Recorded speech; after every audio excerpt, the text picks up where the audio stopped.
first name, last name, and then where you're from, how long you've been here for, and even though I know that, the audience doesn't know that. And then tell us how you got started with this project and what you do, okay? And we'll get started there. And give me just a second here.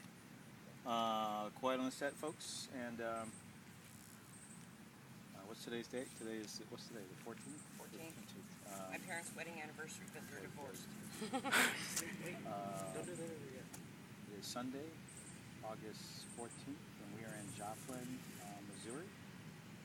And we are going to be ready to roll here. So, if you could state your name, and we'll go from there. Genevieve Williams. Oh yeah, Genevieve Williams. or yeah. Rebecca Williams, Rebecca Williams. I've been in this area. My family has been for 8 generations now, so I would say right after the Civil War. And my daughter's been in the Joplin area since she was conceived. Great. And so, just a couple of months ago, a major tornado storm went through this area. Tell me about how that storm affected you personally. Really indirectly. We had a lot of friends and acquaintances that were affected, but I would have to say overall, aside from just inconvenience, as far as like cell phones and internet going down, basically, we would have to say that we were pretty unaffected. Very fortunate. 4 people that I was acquainted with were killed in the tornado. It was a while before I figured that out. One was a schoolgirl friend who had married and changed her name, and the other was another childhood friend and her father, and then someone that I had called on in business was killed. So I was acquainted with 4 people, not really well, but that just goes to show how closely knit this area is, and people know each other. It's affected us, like she said, very indirectly. It's affected business. I'm in sales, and a lot of our sales and revenue comes from Joplin, and there were businesses that were wiped out, and I'm in cable television ad sales, and my boss just went into the computer and wiped out those people's, for even the week prior. It's like they're not doing any business off those ads. And so it's affected commerce. My mother right now needs to go maybe to a hospital, and the St. John's Hospital is closed, and so Freeman has done a good job, the other hospital in town, but I'm kind of managing her at home because her hospital is gone. She's been, but they didn't admit her. So And I also thought, I could bring her up here to the MASH unit at the hospital, or bring her to the hospital here, but the medical community has been so affected that I didn't want to take away from a space from someone that maybe doesn't have family members to care for them. So it's affected us in that way, and then of course there's the Facebook page. Tell us about the Facebook page. Well, it kind of grew out of a vacuum of information.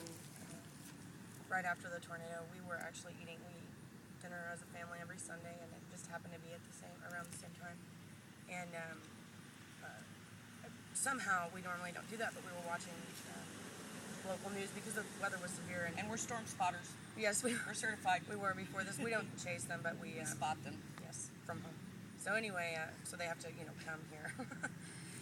Anyway, the point being is we were aware of it as it was coming in, and sort of watched it go through on the tower cam. I can't remember which KSN. station. Yeah. KSN. And so immediately we were really concerned about friends and family living up here, and also, it's just so close. Even if we didn't know anyone here, we'd still be, really concerned. And then once it went through, we lost local stations, we lost our satellite, we lost pretty much all communication. The entire region did. Because nobody has a landline anymore, so we just kind of and the internet, and we lost our Wi-Fi. But our smartphones, which I think smartphones and social media is what sets Joplin apart, and probably Tuscaloosa in that situation too, from say Katrina, because it was a tool that people had to communicate that they didn't really have in '05. Yeah, we the had it, technology but has people been didn't. amazing. But people didn't have it. So we really wanted to know what was going on. We had nothing, and Genevieve does social media for a living, and we were sitting there like, what can we do to find out? And she kind of had this eureka moment and said, I know, I'll start a Facebook page. We're, mostly sort of as a community board sort of thing. What do you know? Was sort of our What do you know? What do you know initial about it? What goal. happened? And then obviously it has to be administrated by someone. So we obviously took on a leadership role because we created it. But it's been through the entire process. We've been really obviously kind of guiding it and everything. But it's been a community type thing where somebody will mention, like I know in the beginning, there was just as kind of as an example, a woman called me and she was looking for her minor daughter, and she knew that she was okay, but she had been injured and she didn't know where she was, and so she ended up calling the page because we had put up a Google phone number, like a anonymous, well not anonymous, but where we could field calls from the page. Anyway, so she called me and was kind of asking me some things. Well, we hadn't really had the chance to verify this list of hospitals, area hospitals that people had been taken to. Some of them we had, and we had posted what we had, but we just hadn't. There was so much to do at that time. You just couldn't do everything.